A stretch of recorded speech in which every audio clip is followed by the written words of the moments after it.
Bom dia. Olá pessoal, nesse vídeo aqui eu vou estar trazendo para vocês um pouco sobre fração geratriz, e em especial como achar a fração geratriz de uma dízima periódica.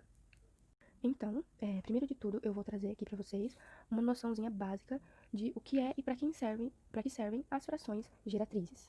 Uma fração geratriz, ela é uma representação fracionária de uma dízima periódica. É uma maneira de representar essas dízimas de uma maneira mais simples, que são em forma de frações. Então, aqui, primeiramente, eu trouxe alguns exemplos, né, de dízimas periódicas escritas na forma de frações geratrizes. Esses exemplos aqui, eu vou aprofundar neles um pouco mais pra frente para mostrar como que a gente faz para poder chegar na fração geratriz de uma dízima periódica. E aqui também eu trouxe essas duas definições de uma dízima periódica, que a gente tem a dízima periódica simples, certo? Em que ocorre só repetição dos números, como vocês podem perceber. A dízima periódica simples, ela tem um padrão, certo? Então, na verdade, toda dízima periódica tem um padrão, mas o que faz dela simples é ela só possuir esse padrão, entendeu? Que nem aqui após a vírgula, a gente tem 4, 4, 4 e 4, 4, 4, 4 infinitamente. Ela vai seguir esse padrão, é infinito. Nessa daqui, a gente tem 278, 278, e ela vai seguir o padrão de 278, 278, 278. A composta, ela é um pouco diferente, entendeu? Ela vai seguir um padrão infinitamente, só que antes dela começar a seguir esse padrão, ela tem um outro termo, que nem, por exemplo, essa aqui, 0,2777. E vai infinitamente, 77777. Ela é composta porque ela tem esse 2 que não faz parte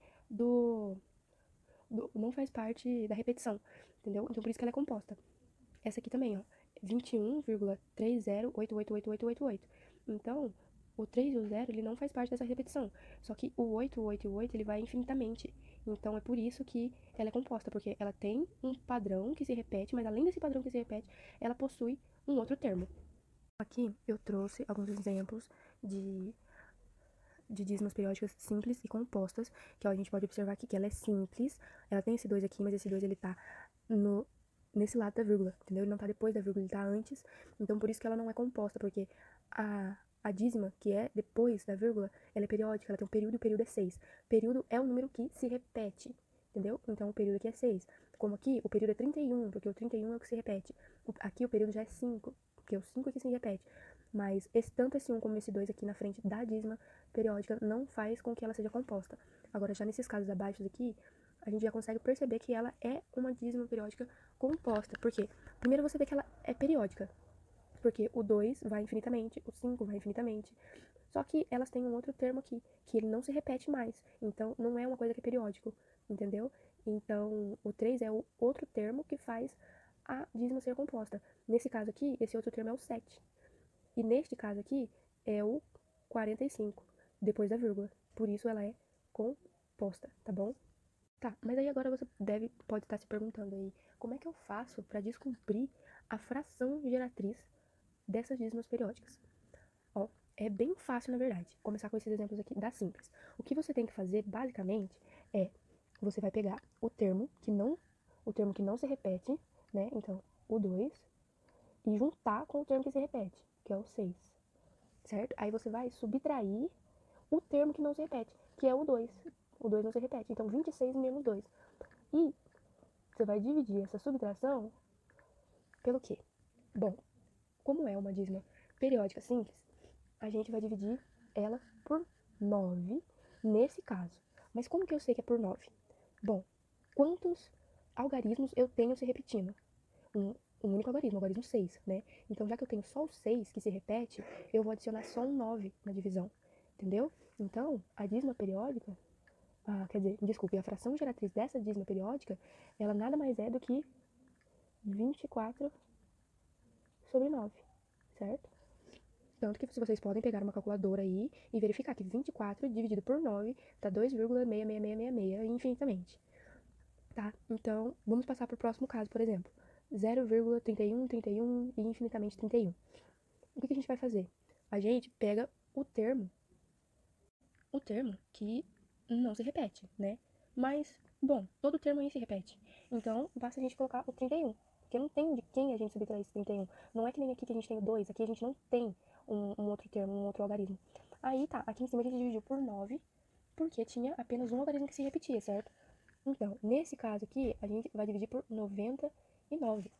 Se a gente notar, o padrão é simples, o padrão do denominador. A gente só tem que adicionar a quantidade de noves equivalente à quantidade de algarismos que se repetem. Então, aqui o único algarismo que se repete é o 6. Por isso a gente coloca só o 9, porque só tem esse algarismo se repetindo. E aqui é o 9, 9, porque é 3 e 1, 3 e 1. Então, são dois algarismos, o algarismo 3 e o algarismo 1, 3 e 1. Então, por isso a gente tem que colocar 9, 9. Se a repetição, por exemplo, fosse 3, 1, 2, 3, 1, 2, ia ter que ser 3 noves, porque daí ia estar se repetindo 3, o 1 e o 2, certo? Por exemplo, se fosse isso aqui, ó.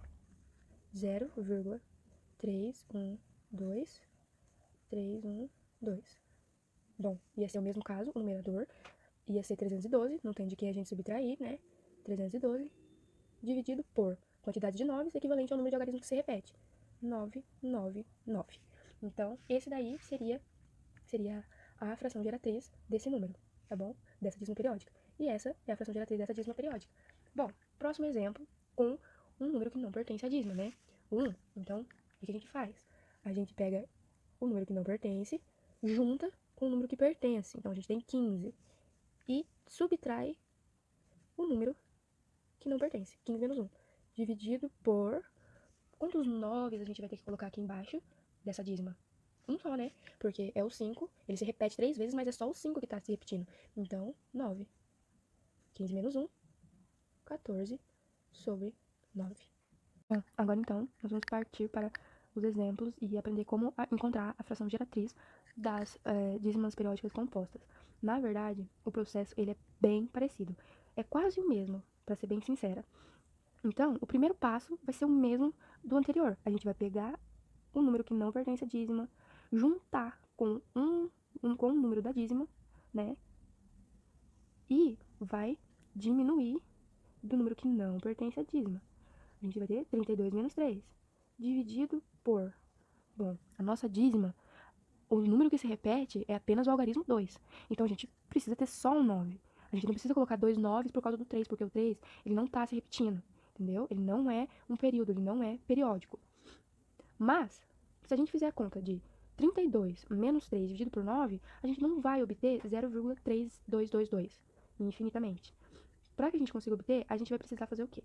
Ou vai olhar quantos números não pertencem, quantos termos não pertencem à dízima, quantos algarismos. Nesse caso aqui a gente tem um algarismo que é o 3, é o único que não pertence.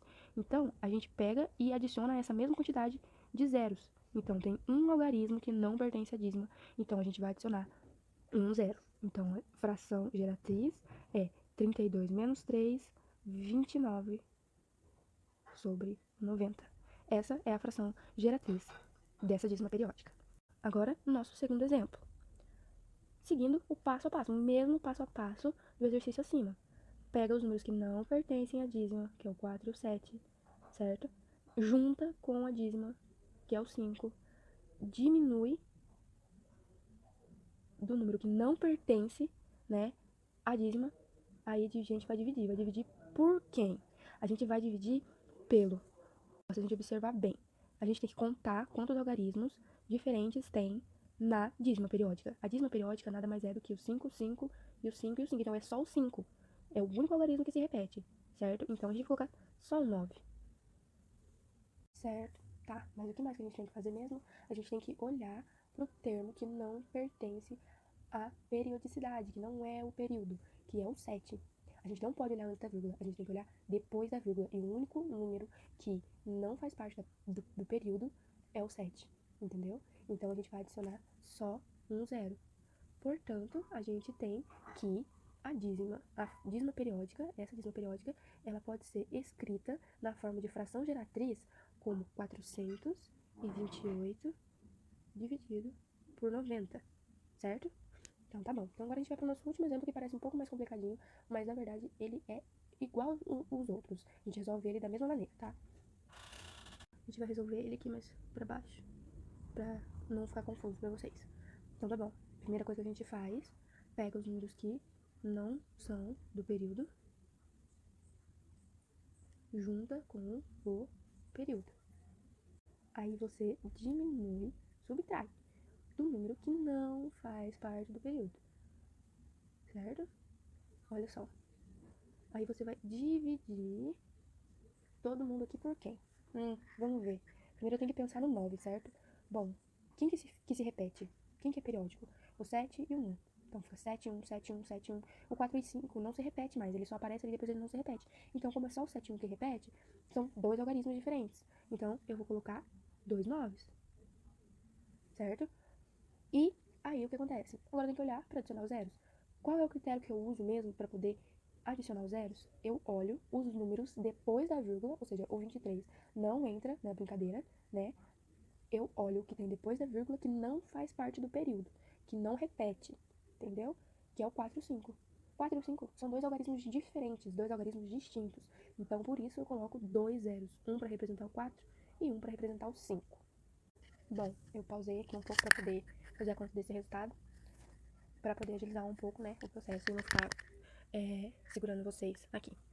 Enfim, bom, então esse aqui é o resultado. Na verdade, tanto esse resultado aqui como esse resultado, os dois podem ser simplificados. Porque, ó, esse aqui, 428, ele é divisível por 2 e 90 é divisível por 2. Esse número aqui, ó, 232.226 é divisível por 2, assim como 9.900. Então, eu deixo aí para vocês, né, fazerem as simplificações dessas duas frações para poder chegar no resultado. Então, era isso por hoje. Eu espero que não tenha ficado nenhuma dúvida sobre o assunto. E é isso, até a próxima e tchau, tchau.